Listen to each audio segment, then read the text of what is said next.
Dünyanın en soğuk şehri. Güneşin haftalarca görünmediği, nefesin havada kristalleştiği bir coğrafya. Donmuş nehirler, buzla kaplı sokaklar ve -50 derecede ayakta kalan bir hayat. Permafrost üzerinde yükselen bu şehirde, insan sadece doğayla değil, zamanla da yarışır.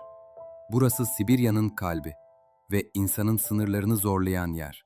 Yakutsk. Bu şehir, dünyanın en büyük ülkelerinden biri olan Rusya'nın neredeyse ulaşılmaz bir köşesinde yer alıyor. Sibirya'nın derinliklerinde, Lena Nehri'nin kıyısında. Burası Yakutsk. Moskova'ya binlerce kilometre uzaklıkta, kutup dairesine yakın, uçsuz bucaksız tunduraların ortasında kurulmuş bir şehir. Yakutsk, dünyanın en soğuk büyük şehri olarak kabul ediliyor. Kış aylarında sıcaklık -50, hatta -60 dereceye kadar düşebiliyor. Bu şartlarda yollar donar, nehirler aylarca buz tutar ve toprak neredeyse hiç çözülmez. Buna rağmen yüz binlerce insan burada yaşamaya devam ediyor. Peki bu şehir neden tam buraya kuruldu? İnsanlar bu kadar sert bir coğrafyada nasıl hayatta kalmayı başardı? Yakutsk'u anlamak için önce bu soğuğun nereden geldiğini anlamamız gerekiyor. Yakutsk'u bu kadar ekstrem yapan şey sadece bulunduğu yer değil. Bu soğuğun arkasında dünyanın işleyişi var. Yakutsk, kuzey yarımkürede, karaların tam ortasında yer alır. Denizlerden binlerce kilometre uzakta. Okyanusların ılımanlaştırıcı etkisi buraya ulaşamaz ve bu durum sert bir kara iklimi yaratır. Kış aylarında Arktik bölgeden gelen soğuk hava kütleleri Sibirya'nın üzerine çöker. Bu soğuk hava ağırdır, yerden yükselmez ve vadilerde hapsolur. Yakutsk da tam olarak böyle bir coğrafyada kurulmuştur. Sonuç olarak aylarca süren dondurucu soğuklar ve -50, hatta -60 dereceye varan sıcaklıklar ortaya çıkar. Bu şartlar toprağın bile çözülmesine izin vermez. Yerin metrelerce altında yıl boyunca donmuş halde kalan bir tabaka bulunur. Toprağın altında on binlerce yıldır çözülmeden duran bu donmuş zemin permafrost olarak adlandırılır. Yakutsk'un tamamı işte bu buz gibi temelin üzerinde kuruludur. Bu yüzden Yakutsk'ta soğuk sadece bir hava durumu değildir, hayatın kendisidir. İnsanlar neden burada yaşamış ve neden hala Yakutsk'ta yaşamaya devam ediyor? Bu sorunun cevabını anlamak için Yakutsk'a biraz daha yakından bakalım. Yakutsk, yalnızca zorlu koşullara rağmen var olan bir şehir değildir. Burası, Saha Cumhuriyeti'nin idari merkezidir. Devlet kurumları, üniversiteler, hastaneler ve bölgesel yönetim burada toplanmıştır. Bu durum, binlerce insan için Yakutsk'u bir tercih değil, doğrudan yaşanması gereken bir şehir haline getirir. Şehir aynı zamanda elmas ve maden endüstrisinin idari ve teknik merkezlerinden biridir. Sahadaki üretim farklı bölgelerde yapılsa da planlama, yönetim ve teknik kadrolar Yakutsk'ta bulunur. Yüksek maaşlar ve devlet teşvikleri, özellikle çalışma çağındaki nüfusu şehirde tutan önemli bir etkendir. Ancak Yakutsk'ta yaşamı yalnızca idari ve ekonomik nedenlerle açıklamak eksik kalır. Bu şehir, başta Saha Türkleri olmak üzere yerli halklar için sıradan bir yerleşim değildir. Yakutsk ve çevresi, Saha Türklerinin tarihsel yurdudur. Ataları yüzyıllar önce Orta Asya'dan kuzeye göç etmiş, zamanla bu coğrafyanın koşullarına uyum sağlamıştır. Bugün şehir hayatı modernleşmiş olsa da bu tarihsel bağ kopmuş değildir. Yakutsk, Saha Türklerinin kültürel ve toplumsal yaşamının merkezlerinden biri olmayı sürdürür. Geleneksel oyunlar, halk dansları, mevsimsel törenler ve kadim ritüeller bugün hala yaşatılmaktadır. Bu gelenekler sadece geçmişi hatırlatmak için değil, kimliği korumak ve aktarmak için sürdürülür. Bu tarihsel süreklilik, Yakutsk'u Saha Türkleri için yalnızca yaşanılan bir şehir değil, ait olunan bir yer haline getirir. Yakutsk'un bugünkü nüfus yapısında Sovyet döneminin de önemli bir etkisi vardır. Şehir, bu dönemde büyütülmüş, altyapısı kurulmuş ve kalıcı bir yerleşim merkezi haline getirilmiştir. Bu süreçte şehre gelen birçok insanın çocukları ve torunları bugün hala Yakutsk'ta yaşamaktadır. Kısacası Yakutsk'ta yaşam tek bir nedene dayanmaz.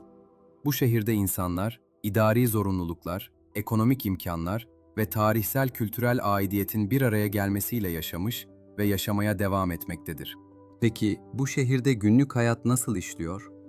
İnsanlar sabah uyandığında eksi derecelerle birlikte hayatlarına nasıl devam ediyor? Yakutsk'ta yaşam bir macera değildir. Öğrenilmiş bir rutindir. Sabah saatlerinde şehir yavaş yavaş uyanır. İnsanlar kat kat giyinir, yüzlerini ve ellerini soğuğa karşı kapatır ve kısa süreli dışarı çıkışlar için hazırlanır. Kimse gereksiz yere dışarıda kalmaz. Her hareket planlıdır. Market, iş, okul, durak. Hepsi tek seferde halledilecek işler olarak düşünülür. Çünkü burada dışarıda geçirilen her dakika, vücut üzerinde gerçek bir riske dönüşür. Kışın insanlar genellikle 15 ile 20 dakikadan fazla dışarıda kalmamaya çalışır. Bu süreden sonra, özellikle açıkta kalan bölgelerde soğuk ısırması riski başlar. Kulaklar, burun ucu ve yanaklar ilk etkilenen yerlerdir. Bu soğuğun ne anlama geldiğini anlatmak için bazen kelimelere bile gerek yoktur. Yakutsk'ta insanlar, kaynar suyu havaya attıklarında su daha yere düşmeden buz kristallerine dönüşür. Bu, bir deney değildir. Günlük hayatın sıradan bir parçasıdır. Bu yüzden insanlar, mümkün olan en kısa rotayı seçer. Bir duraktan diğerine yürürken bile en yakın yolu kullanmak isterler. Gözlük çoğu zaman dışarıda kullanılmaz.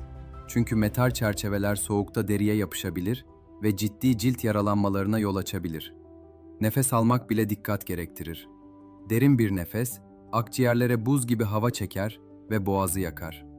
Bu yüzden insanlar dışarıda daha yüzeysel ve kontrollü nefes alır. Telefonu cebinden çıkarmak, mesaj yazmak ya da fotoğraf çekmek. Bunların hepsi eldiveni çıkarmayı gerektirir ve bu kısa sürede parmakların uyuşmasına neden olur. Ama mesele sadece parmakların üşümesi değildir. Yakutsk'ta soğuk, telefonları bile etkiler. Dışarıda çok uzun süre kalındığında akıllı telefonların bataryası çok hızlı bir şekilde düşer.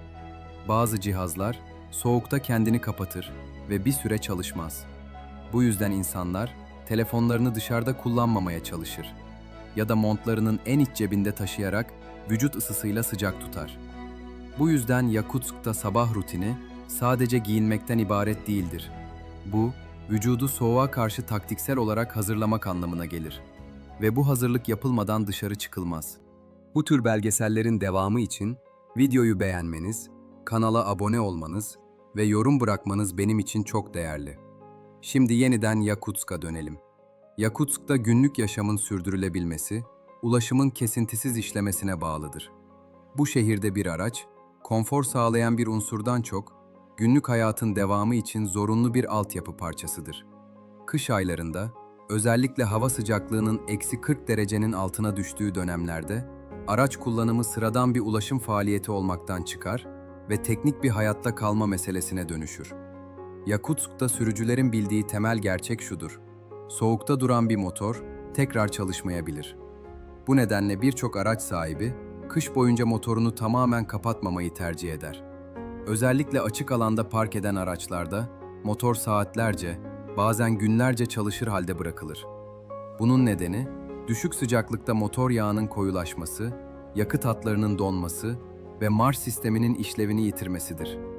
Bu koşullarda duran bir araç, basit bir arıza nedeniyle değil, doğrudan donma nedeniyle kullanılamaz hale gelebilir. Isıtmalı garajı olmayan sürücüler için araç koruması ayrı bir sorun oluşturur. Bu nedenle Yakutsk'ta araçların üzeri özel yalıtımlı brandalarla kapatılır.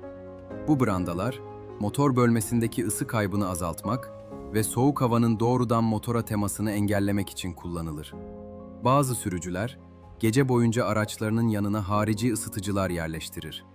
Bazıları ise belirli aralıklarla dışarı çıkarak motoru yeniden çalıştırır. Çünkü sabah çalışmayan bir araç, o gün işe gitmenin, okula ulaşmanın ya da temel ihtiyaçları karşılamanın önünde ciddi bir engel oluşturur. Soğuk, sadece motoru değil, lastikleri de doğrudan etkiler. Eksi 40 derecenin altında, park halindeki lastikler sertleşir ve zemine temas eden bölümleri düzleşir. Araç hareket ettiğinde, ilk birkaç dakika boyunca sürücü, titreşimli ve dengesiz bir sürüş hissi yaşar. Bu durum, mekanik bir arızadan değil, kauçuğun düşük sıcaklıkta elastikiyetini kaybetmesinden kaynaklanır.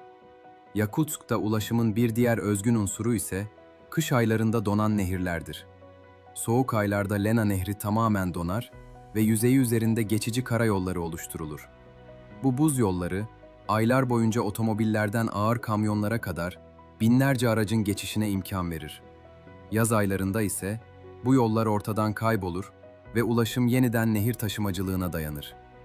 Tüm bu uygulamalar, Yakutsk'ta ulaşımın bir konfor meselesi değil, doğrudan yaşamın sürdürülebilmesi için kurulmuş teknik bir sistem olduğunu gösterir. Bu şehirde bir araç, lüks bir tercih değil, günlük hayatın devamı için vazgeçilmez bir araçtır. Yakutsk, ta yaşam, sadece dışarıda verilen bir mücadele değildir. Asıl mücadele, eve girildiğinde başlar. Bu şehirde evler, sıradan binalar değildir. Yakutsk'un tamamı, permafrost olarak adlandırılan sürekli donmuş toprak üzerine kuruludur.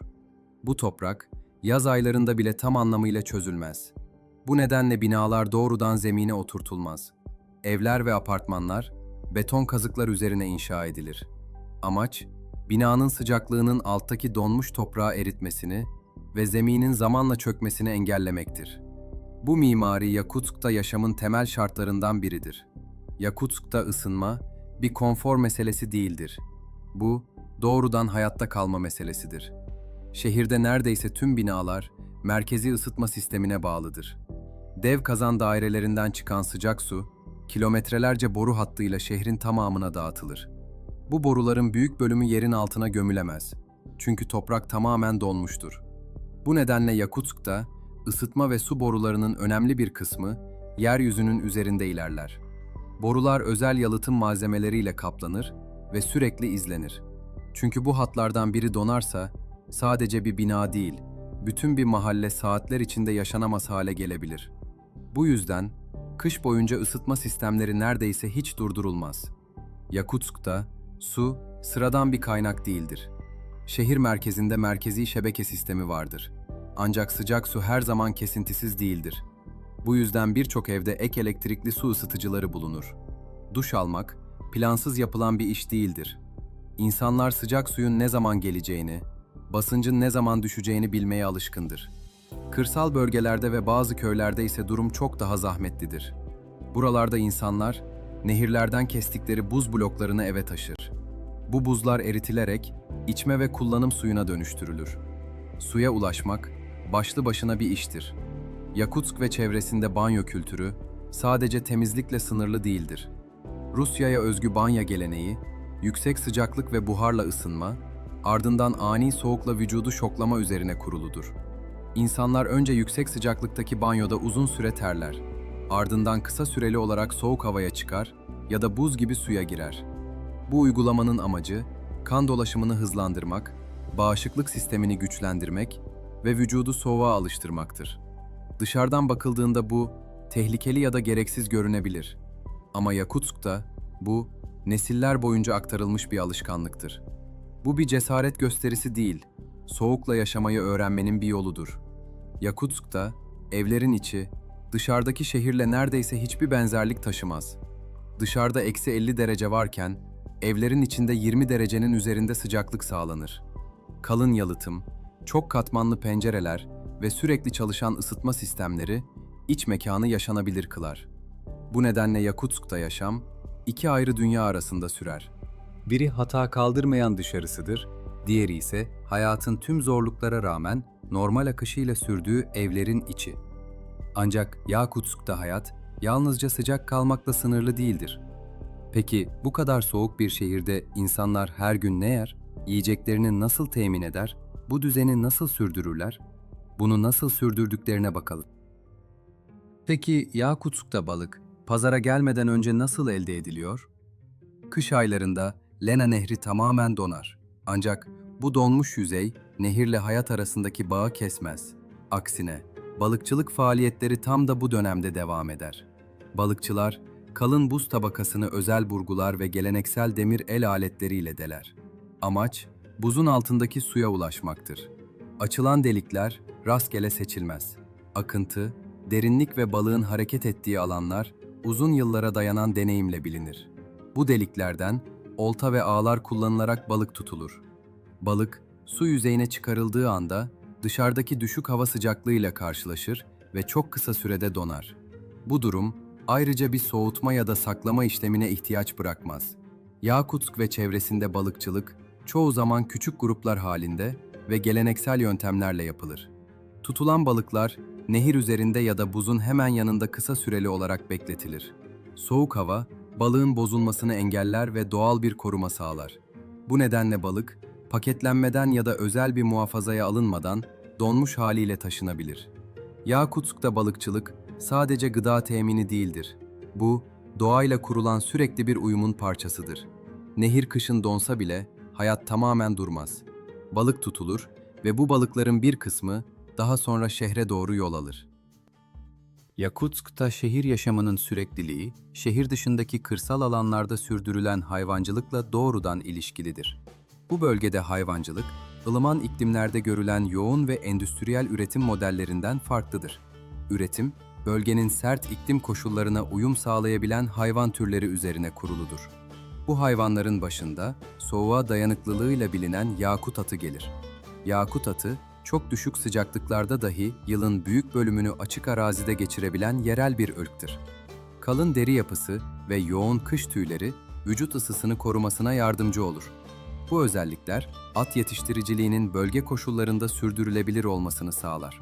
Yakut atı yalnızca bir hayvancılık unsuru değil, aynı zamanda bölgenin tarihsel ve kültürel yapısının da önemli bir parçasıdır. Sığır yetiştiriciliği de Yakutsk çevresindeki hayvancılığın önemli bir ayağını oluşturur. Bölgede soğuk iklim koşullarına uyum sağlamış yerel türlerden biri olan saha sığırı bulunur. Saha sığırı, kompakt vücut yapısı ve dayanıklılığıyla tanınır. Bu yapı, ısı kaybını azaltır ve düşük sıcaklıklarda yaşamını sürdürmesini kolaylaştırır.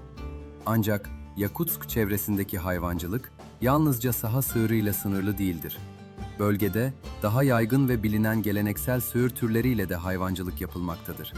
Bu hayvanlar, iklim koşullarına göre planlanmış barınaklarda yetiştirilir. Bakım ve besleme süreçleri, uzun kış dönemleri ve aşırı düşük sıcaklıklar göz önünde bulundurularak düzenlenir. Günümüzde hayvancılık sadece geçmişten kalan bir üretim biçimi değildir. Yerel yetiştiriciler, nesiller boyunca aktarılan geleneksel bilgiyi, modern bakım yöntemleri ve veteriner uygulamalarıyla birleştirir. Bu sayede hayvancılık, Yakutsk çevresinde bugün de sürdürülen ve geleceğe dönük bir üretim faaliyeti olarak devam eder. Balıkçılıkta olduğu gibi, hayvancılıktan elde edilen ürünlerin taşınması da bölgede alışılmış yöntemlerle gerçekleştirilir. Uzun mesafeli soğutma zincirlerine çoğu zaman ihtiyaç duyulmaz. Çünkü Yakutsk çevresindeki doğal iklim koşulları, ürünlerin korunmasını zaten mümkün kılar. Bu nedenle et ürünleri, balıkta olduğu gibi çoğu zaman donmuş halde taşınır. Bu durum, olağan dışı bir uygulama olarak görülmez. Aksine, bölgenin iklimine uyum sağlamış yerleşik bir sistemin parçasıdır. Kırsal alanlarda sürdürülen bu hayvancılık faaliyeti, Yakutsk'un pazarlarını ve şehir yaşamını besleyen temel kaynaklardan biridir. Ve şehirdeki günlük yaşam, bu kırsal üretim ağı sayesinde kesintisiz biçimde devam eder. Yakutsk, ta kırsal bölgelerden gelen balık ve et ürünleri, şehirde en görünür ve en doğrudan halini açık hava pazarlarında alır. Bu pazarlar, Yakutsk'a özgü alışveriş düzeninin yalnızca bir parçası değil, aynı zamanda günlük yaşamın merkezlerinden biridir. Ilıman iklimlerde yaygın olan kapalı, kontrollü ve yapay soğutma sistemlerine sahip alanların aksine, burada pazarlar çoğu zaman tamamen açık havada kurulur. Bunun temel nedeni, şehirde hakim olan doğal iklim koşullarıdır. Kış aylarında hava sıcaklıkları, gıdanın bozulmasına izin vermeyecek kadar düşüktür. Doğal soğuk, bir koruma aracı gibi çalışır. Bu nedenle, balık ve et ürünleri tezgahlarda donmuş halde sergilenir. Cam vitrinlere, buzdolaplarına ya da elektrikle çalışan soğutma sistemlerine ihtiyaç duyulmaz. Doğa, bu işlevi zaten kendiliğinden yerine getirir. Tezgahların üzerinde duran balıklar ve etler, tamamen donmuş halde, biçimleri ve dokuları bozulmadan sergilenir. Satış sırasında ürünler bıçakla kesilemeyecek kadar serttir. Bu yüzden, testereyi andıran özel aletler kullanılır. Donmuş etin ya da balığın bu şekilde parçalanması, Yakutsk için olağan dışı bir uygulama değildir. Aksine, bu yöntem, pazar alışverişinin sıradan ve alışılmış bir parçasıdır. Satıcılar için de, alıcılar için de bu durum garipsenmez. Günlük hayatın doğal bir parçası olarak kabul edilir. Pazarlarda satılan ürünler çoğu zaman önceden paketlenmiş halde sunulmaz. Alıcı, ürünü bütün haliyle görür. Balığın büyüklüğünü, etin yapısını ve donmuş durumunu doğrudan inceler. İhtiyacına göre ürünü kestirir ve satın alır. Bu şeffaflık, gıda ile kurulan ilişkinin önemli bir parçasıdır. Burada donmuş gıda, bayat ya da eski anlamına gelmez. Tam tersine, düşük sıcaklıklar sayesinde ürünler doğal yollarla muhafaza edilir. Bu nedenle Yakutsk'ta donmuş et ve balık tazelikle çelişen bir durum olarak görülmez. Aksine tazeliğin bir göstergesi olarak değerlendirilir. Yakutsk pazarları yalnızca alışveriş yapılan alanlar değildir. Bu pazarlar, kırsal üretimle şehir yaşamı arasında doğrudan ve görünür bir bağ kurar. Balık, donmuş nehirlerden ve göllerden gelir. Et ise, çevredeki kırsal bölgelerde sürdürülen hayvancılıktan. Her iki üründe, herhangi bir aşırı işleme uğramadan, bu pazarlar aracılığıyla şehirdeki günlük yaşama dahil olur. Bu yönüyle, Yakutsk'ta pazar yeri, gıdanın kökenini gizleyen bir mekan değil, aksine bu süreci olduğu gibi ortaya koyan bir alandır. Nereden geldiği, nasıl korunduğu ve hangi koşullarda satıldığı açıkça görülür. Pazarlar, üretici ile tüketiciyi yalnızca ticaret üzerinden değil, doğrudan temas üzerinden de bir araya getirir.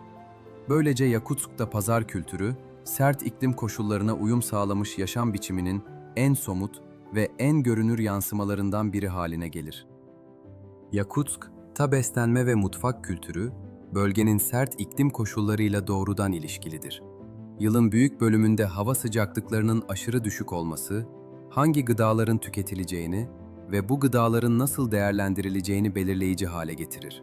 Bu nedenle Yakutsk mutfağı, soğuk koşullarda yaşamı sürdürebilecek, yüksek enerji sağlayan ve uzun süre dayanabilen ürünler etrafında şekillenmiştir.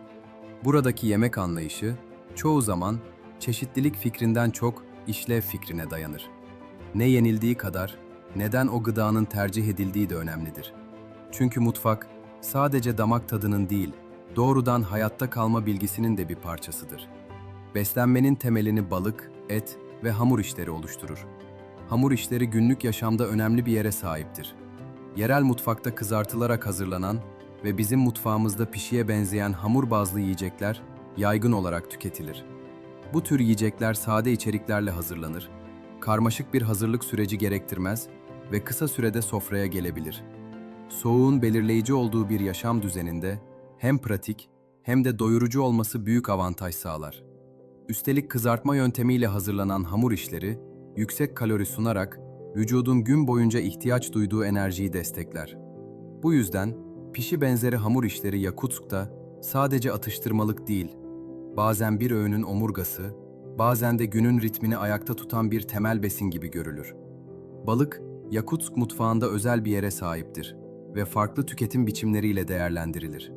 Özellikle donmuş balık, pişirilmeden de tüketilen bir ürün olarak öne çıkar. Donmuş balık, ince dilimler halinde kesilerek servis edilir. Burada bu işlem, sıradan bir hazırlık adımı olmaktan çok, mutfağın kendine has bir pratiği gibidir. Balığın tamamen donmuş halde sunulması, onun dokusunu koruyan bir koşul olarak kabul edilir. İnce dilimler, hem servis edilebilir hale gelmesini sağlar, hem de tüketim sırasında balığın karakteristik yapısını ortaya çıkarır. Bu tüketim biçimi, dışarıdan bakıldığında alışılmadık görünebilir. Ancak yerel mutfakta uzun süredir bilinir ve günlük hayatta karşılığı olan yerleşik bir davranıştır. Burada pişirmek her zaman zorunlu bir aşama değildir. Gıdanın hangi formda en iyi değerlendirildiği, iklimin şekillendirdiği bir mutfak aklıyla belirlenir. Et yemekleri de Yakutsk mutfağının temel unsurları arasındadır. At eti ve sığır eti, en yaygın kullanılan protein kaynaklarıdır. Bu etler, çoğu zaman donmuş halde saklanır ve ihtiyaç duyulduğunda kullanılır. Donmuş et, parçalara ayrılarak pişirilir ya da farklı yemeklerde değerlendirilir. Bu yaklaşım, etin stoklanabilir ve hazır bekleyen bir gıda olarak görülmesine yol açar. Yani et, yalnızca tüketim anında var olan bir ürün değil, kışın uzun dönemlerine yayılan bir beslenme planının parçasıdır. Etin bu şekilde değerlendirilmesi, mutfağın sürekliliğini sağlar. Bu pratik, aynı zamanda gıdanın zamanı ile insanın zamanı arasındaki ilişkiyi de yansıtır.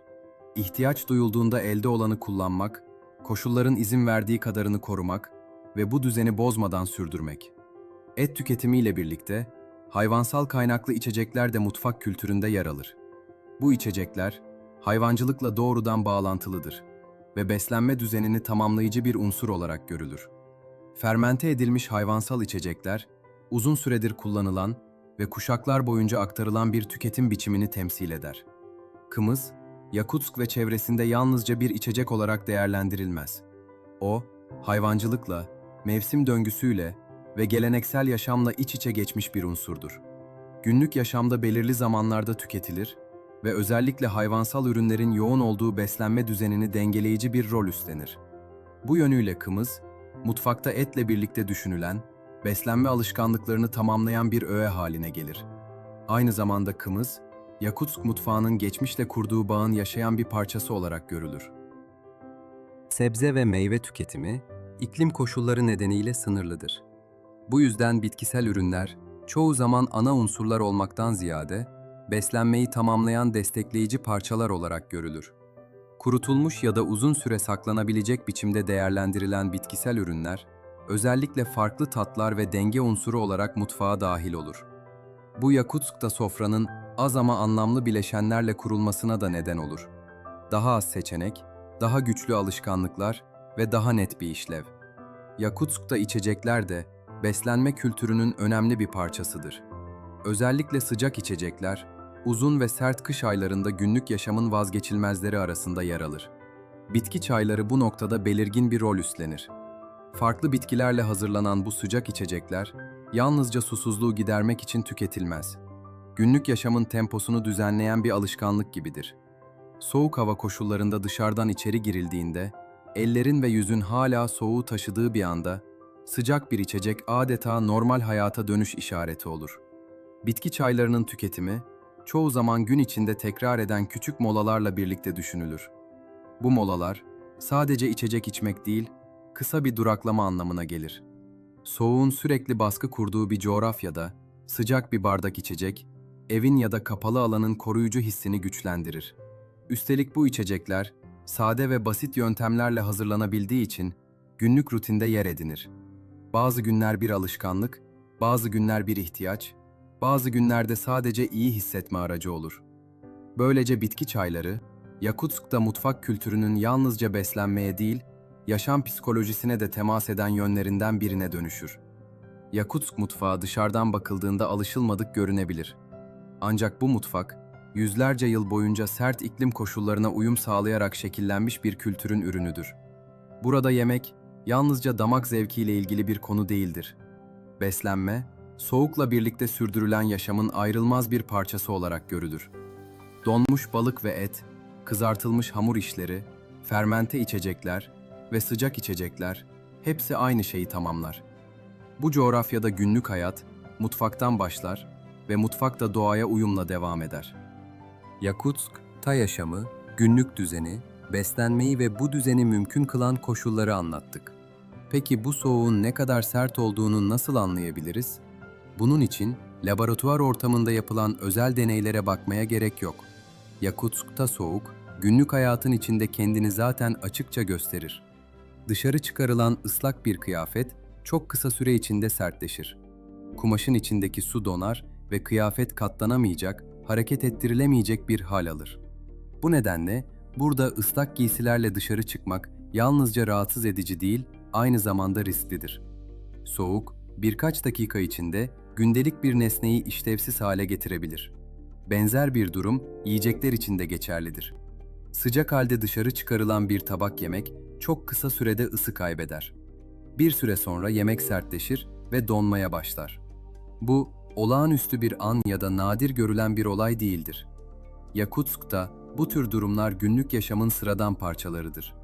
Soğuğun etkisi, yalnızca kıyafetleri ve yemekleri değil, nesnelerin fiziksel davranışlarını da değiştirir. Bunun en bilinen örneklerinden biri, donmuş bir muzla yapılan basit bir denemedir. Aşırı soğukta bekletilen bir muz, yumuşak bir meyve olmaktan çıkar ve sert bir cisim haline gelir. Bu kadar düşük sıcaklıklarda muz gibi bir meyve, bir yüzeye çivi çakabilecek kadar sertleşebilir. Bu görüntüler bir gösteri ya da sahneleme değildir. Yakutsk'ta maddeler gerçekten bu şekilde davranır. Günlük hayatta karşılaşılan daha basit Ama çarpıcı örnekler de vardır. Örneğin, ağızdan üflenen, ince bir sıvı tabakasından oluşan hafif bir yapı, soğuk havayla temas ettiği anda donar. Normalde saniyeler içinde dağılıp kaybolması gereken bu yapı, havada sertleşir ve küçük buz parçaları halinde yere düşer. Bu durum, insan nefesinin içindeki nemin bile aşırı soğukta anında katılaştığını gösterir. Cam yüzeylerle ilgili durum da bu etkiyi açıkça ortaya koyar. Aşırı soğukta bir cam şişeye dil değdirildiğinde, nemli yüzey hızla donmaya başlar ve dil cama yapışır. Yakutsk'ta soğuk, insanın doğayla pazarlık edemediği tek gerçektir. Peki siz, doğanın bu kadar baskın olduğu bir yerde yaşamayı tercih eder miydiniz? Bu belgeseli faydalı bulduysanız, videoyu beğenmeyi ve kanala abone olmayı unutmayın. Görüşlerinizi yorumlarda okumaktan memnuniyet duyarız.